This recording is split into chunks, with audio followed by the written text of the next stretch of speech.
आज की इस वीडियो में हम बात करेंगे द्रौपदी की 5 गलतियां जिससे हो गया महाभारत जैसा बड़ा युद्ध।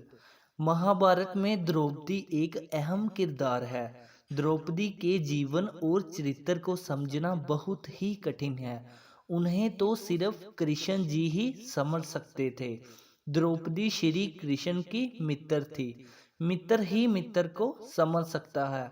आज हम आपको द्रौपदी की वो 5 गलतियां बताएंगे जिसके कारण महाभारत की संपूर्ण कहानी बदल गई। यदि द्रौपदी ये गलतियां नहीं करती तो आज इतिहास कुछ और होता। सबसे पहली गलती, स्वयंवर में कर्ण का अपमान करना। द्रौपदी कर्ण को चाहती थी, लेकिन जब उसे पता चला कि कर्ण तो सूत पुत्र है तो उसने अपना इरादा बदल दिया। उसने पहली बात तो यह कि कर्ण को स्वयंवर की प्रतियोगिता में भाग नहीं लेने दिया, और दूसरा ये कि उसने कर्ण को बुरी तरह से अपमानित किया। यदि वह ऐसा नहीं करती तो परिणाम कुछ और होता। हालांकि द्रौपदी के पिता ने द्रोणाचार्य की मृत्यु की प्रतिज्ञा ली थी और उनका वध अर्जुन के अलावा और कोई कर ही नहीं सकता था। इसलिए वे चाहते थे कि उनकी पुत्री का विवाह अर्जुन से ही हो। और द्रौपदी कर्ण को इसलिए भी मन ही मन चाहती थी क्योंकि कर्ण जो है वो एक सर्वश्रेष्ठ योद्धा कहलाता था। और द्रौपदी की दूसरी गलती, पांडवों की पत्नी बनना स्वीकार करना। अर्जुन ने स्वयंवर की प्रतियोगिता को तो जीत लिया था, लेकिन किन्हीं भी परिस्थितियों में द्रौपदी यदि पांचों पांडवों की पत्नी बनना स्वीकार नहीं करती तो आज इतिहास कुछ और होता।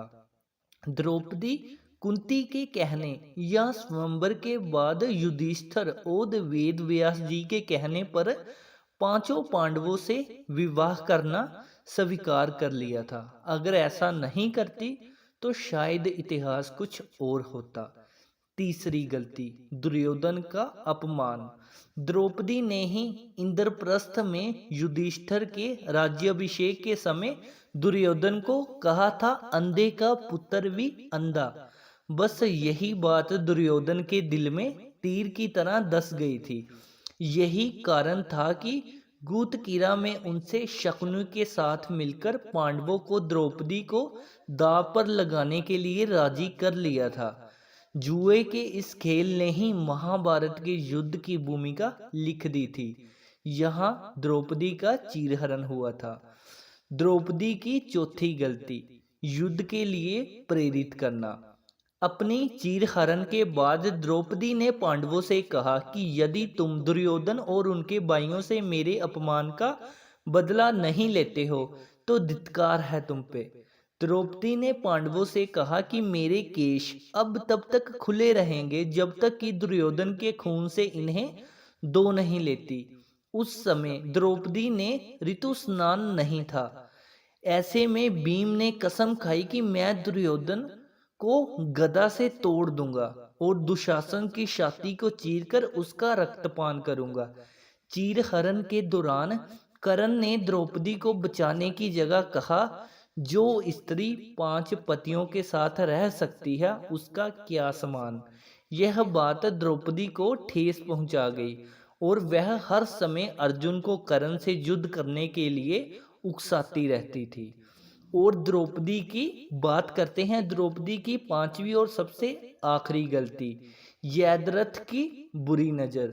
जुए में अपना सब कुछ गवा देने के बाद जब पांडव वनवास की सजा काट रहे थे तब दुर्योधन के जीजा यदंदर की बुरी नजर द्रौपदी पर पड़ी।